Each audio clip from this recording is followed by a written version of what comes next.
नमस्कार विद्यार्थी मित्रांनो, या व्हिडिओमध्ये आज आपण परिसर अभ्यास भाग 1 मधील पहिला पाठ प्राण्यांचा जीवनक्रम पाहणार आहोत।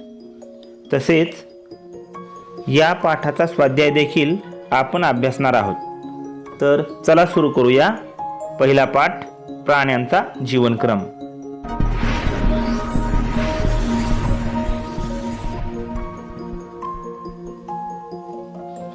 सांगा पाहू, कुत्र्याची पिल्ले आणि त्यांची आई पहा, त्यांच्यात साम्य दिसते का? तुम्हाला बऱ्याच वेळा कुत्र्याची आई आणि तिचे पिल्ले फिरताना आढळले असतील। यामध्ये तुम्हाला लगेच साम्य दिसते, कारण कुत्री आणि तिचे पिल्ले हे जवळजवळ एकमेकांसारखेच दिसतात, फक्त त्यांच्या आकारमानात फरक असतो। कुत्र्याचा चेहरा आणि पिल्लांचा चेहरा सारखाच असतो। कुत्रीला 2 कान असतात, पिल्लालाही 2 कान असतात। कुत्रीला 4 पाय असतात, 1 शेपूट असते। त्याचप्रमाणे सर्व अवयव तिच्या पिल्लांना असतात। म्हणजेच कुत्रीचे पिल्ले आणि कुत्री यांच्यात खूप साम्य असते। आता मला सांगा, फुलपाखरू आणि अंड्यातून बाहेर पडलेली फुलपाखराची अळी पहा, यांच्यात तुम्हाला साम्य दिसते का? या दोहांमध्ये तुम्हाला अजिबात साम्य दिसणार नाही, कारण फुलपाखराची अळी आणि फुलपाखरू दिसायला अगदी वेगवेगळे आहेत। अळीला पंख नाहीत, फुलपाखराला पंख आहेत। अळीचा रंग वेगळा आहे, फुलपाखराचा रंग वेगळा आहे। त्यामुळे त्या दोघात काही एक साम्य दिसत नाही। सांगा पाहू, कोंबडी अंडी घालते आणि त्या अंड्यातून पिल्ले बाहेर पडतात। तुम्ही कोंबडीची अंडी पाहिलीच असतील, परंतु मांजरीचे पिल्ले अंड्यातून बाहेर पडतात का? तुम्ही कधी मांजर अंड देताना पाहिले आहे का?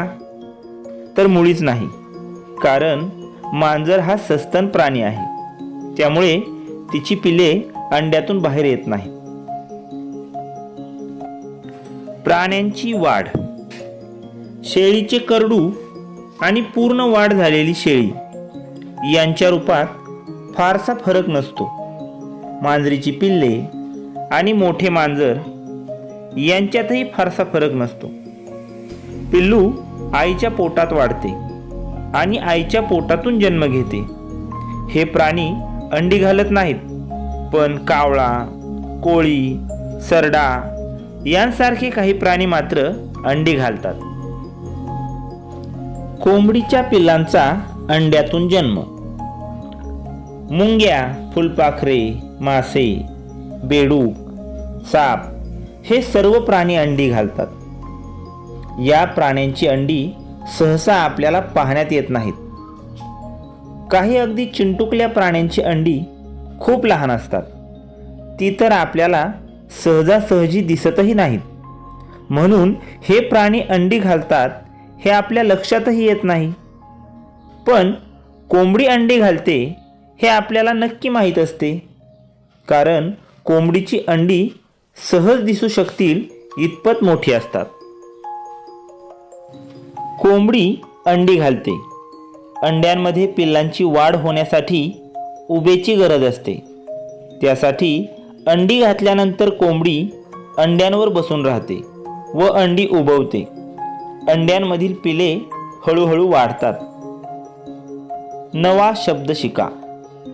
अंडी उबवणे। अंड्यांना ऊब देण्यासाठी कोंबडीने अंड्यांवर बसून राहणे याला अंडी उबवणे असे म्हणतात। वाढ पूर्ण झाली की पिल्लू अंड्याचे कवच फोडून बाहेर पडते।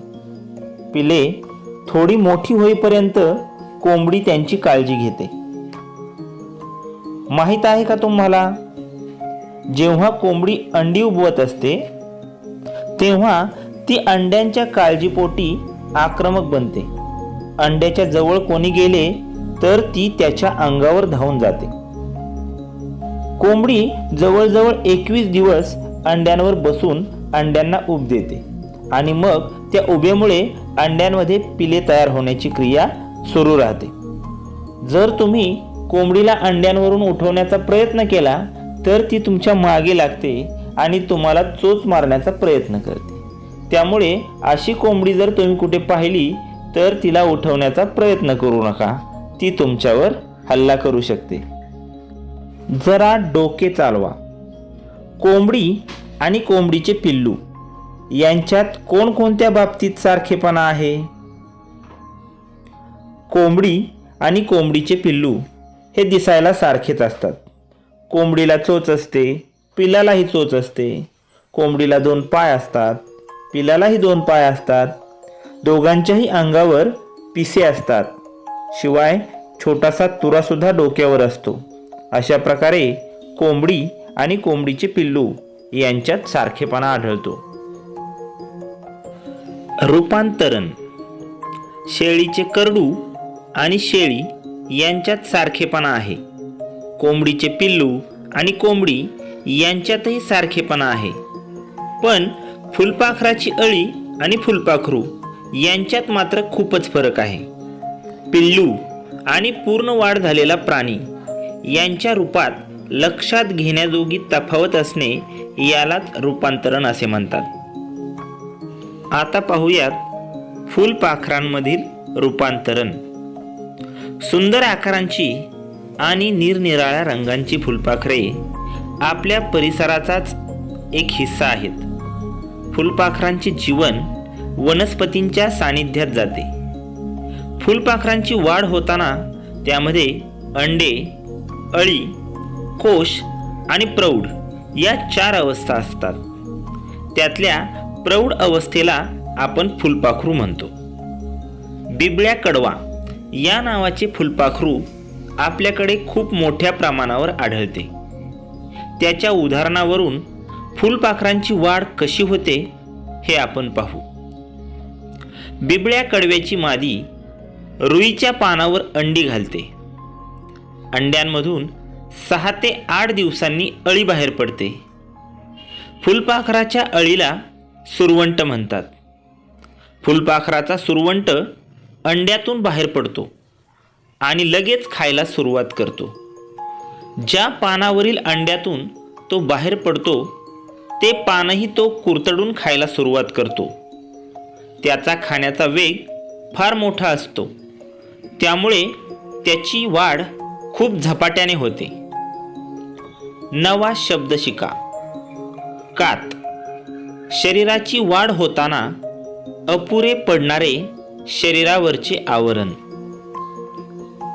पहिल्या 2 ते 2.5 दिवसात बिबळ्या कडव्याचा सुरवंट इतका वाढतो की त्याची कात त्याला पुरत नाही. कात म्हणजे आताच सांगितलं शरीरावरची त्वचा. ज्यावेळेस बिबळ्या कडवा पान खातो आणि त्याचा खाण्याचा वेग खूप असल्यामुळे त्याची वाढ सुद्धा खूप जोरात होते आणि त्यामुळे मग त्याच्या शरीरावरची त्वचा त्याला अपुरी पडू लागते आणि मग जुनी त्वचा तो टाकून देतो आणि नवीन त्वचा त्याला आतून अगोदरच आलेली असते. तुम्ही सापाची कात सुद्धा पाहिलेली असेलच. साप सुद्धा त्याच्या अंगावरची त्वचा जुनी झाल्यानंतर किंवा त्याची वाढ होत असताना तो टाकून देतो आणि मग नवीन त्वचा त्याला अगोदरच आलेली असते. जी जुनी त्वचा असते तिलाच आपण कात असे म्हणतो. त्याचप्रमाणे बिबळ्या कडव्याचा सुरवंट देखील कात टाकतो.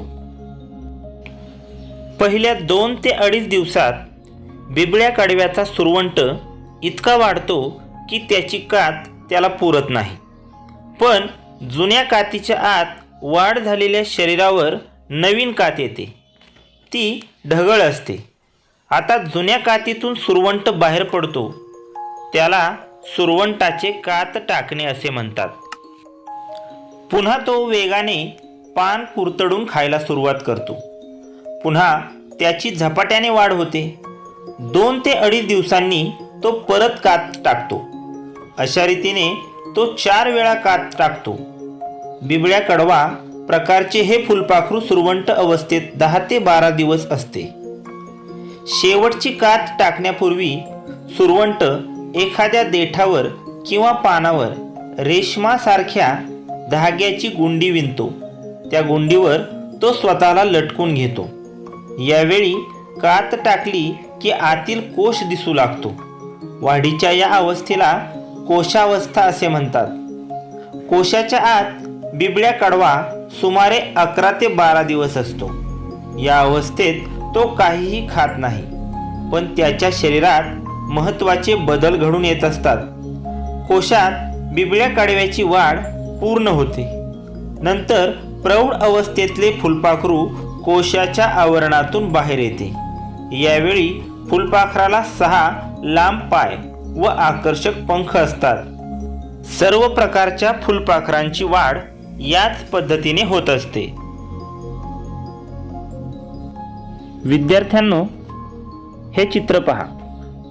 सुरुवातीला रुईच्या पानावर घातलेले अंडे. या अंड्यातून अळी निघण्यास सुमारे 6 ते 8 दिवसांचा कालावधी लागतो. आपण अळीलाच सुरवंट असेही म्हणतो. सुरवंट अवस्था 10 ते 12 दिवस असते. या अवस्थेमध्ये सुरवंट 4 वेळा कात टाकतो. दर 2 ते 2.5 दिवसांनी तो कात टाकतो, म्हणजे याला 10 ते 12 दिवस जातात. यानंतर तो कोशावस्थेत जातो. कोशावस्था ही 11 ते 12 दिवसांची असते. 11 ते 12 दिवसांनी कोशातून फुलपाखरू बाहेर पडते. अशा प्रकारे फुलपाखराचा अंडे, मग अळी, मग कोश आणि मग पतंग म्हणजेच फुलपाखरू असा प्रवास होतो. माहीत आहे का तुम्हाला, प्रत्येक प्रकारच्या फुलपाखराची मादी कोणत्या प्रकारच्या वनस्पतींच्या पानांवर अंडी घालणार हे ठरलेले असते. निरनिराळ्या प्रकारच्या फुलपाखरांमध्ये अंड्यांमधून सुरवंट बाहेर येण्याचा काळ कमी जास्त असतो. सुरवंटामध्ये खूप विविधता असते. निरनिराळ्या प्रकारचे सुरवंट निरनिराळ्या रंगांचे असतात. त्यांचे शरीर लांबुळके असते. अनेक सुरवंटांच्या अंगावर केसासारखे तंतू असतात. माहीत आहे का तुम्हाला, स्वच्छ निवडलेले धान्य आपण डब्यात भरून ठेवतो. तरीही काही दिवसांनी डब्याचे झाकण काढले तर त्यात किडे झालेले दिसतात.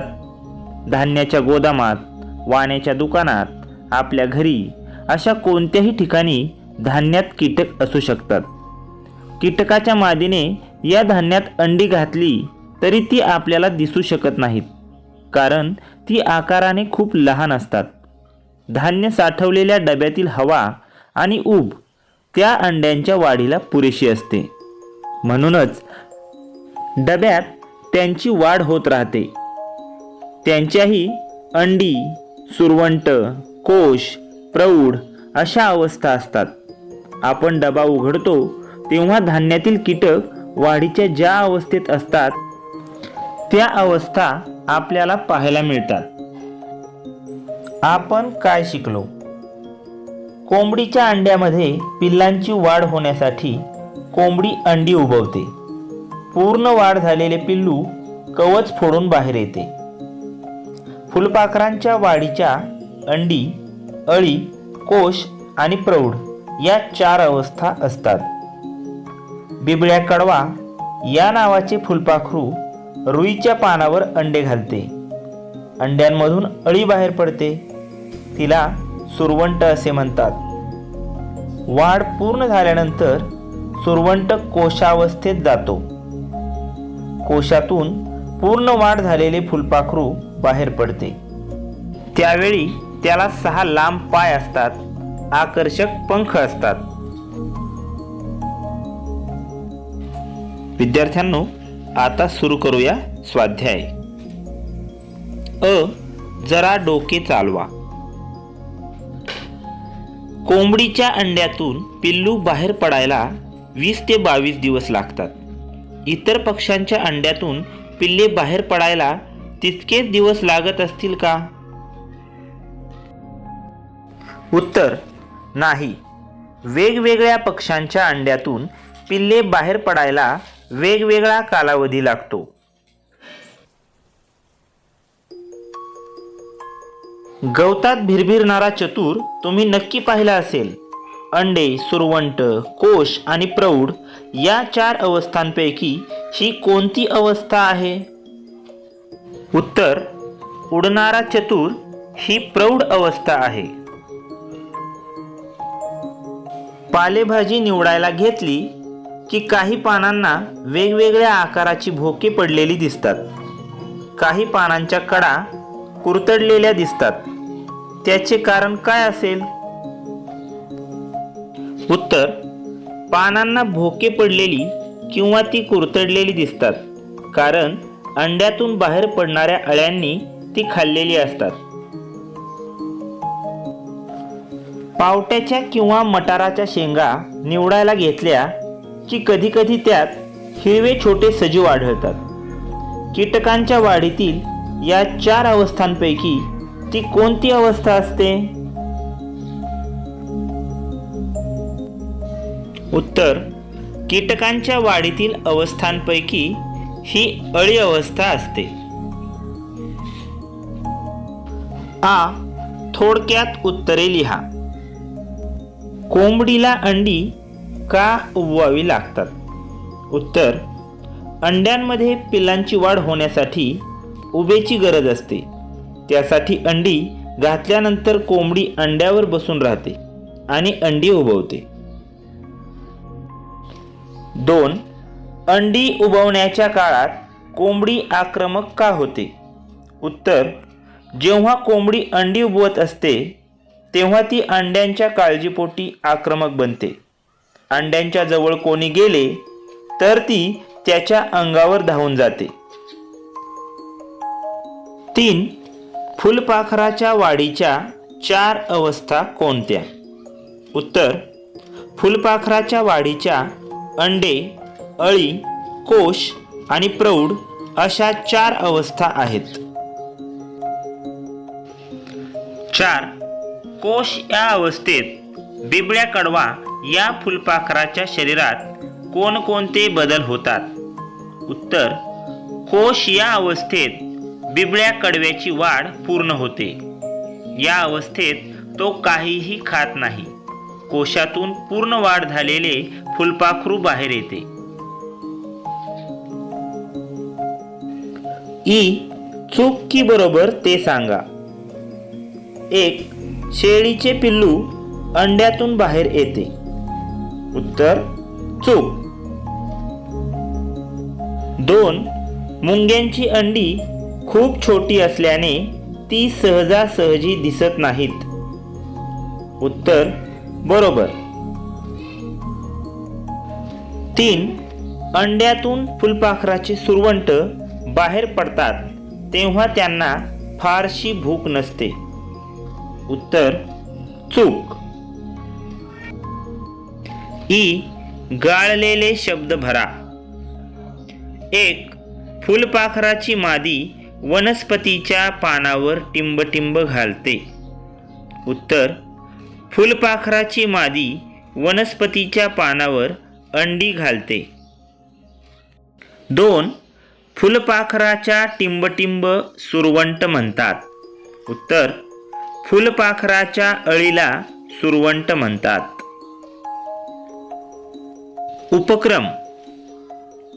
विद्यार्थी मित्रांनो, बिबळ्या कडवा या फुलपाखराचे चित्र काढा आणि रंगवा आणि तुमच्या शिक्षकांना दाखवा.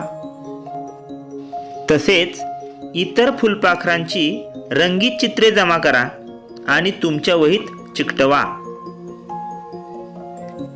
विद्यार्थी मित्रांनो, अशा प्रकारे आज आपण या व्हिडिओतून प्राण्यांचा जीवनक्रम हा पाठ अभ्यासला आणि त्यावरील स्वाध्यायही पाहिला. आणखी असे व्हिडिओ पाहण्यासाठी आमचा चॅनल नक्की सबस्क्राईब करा.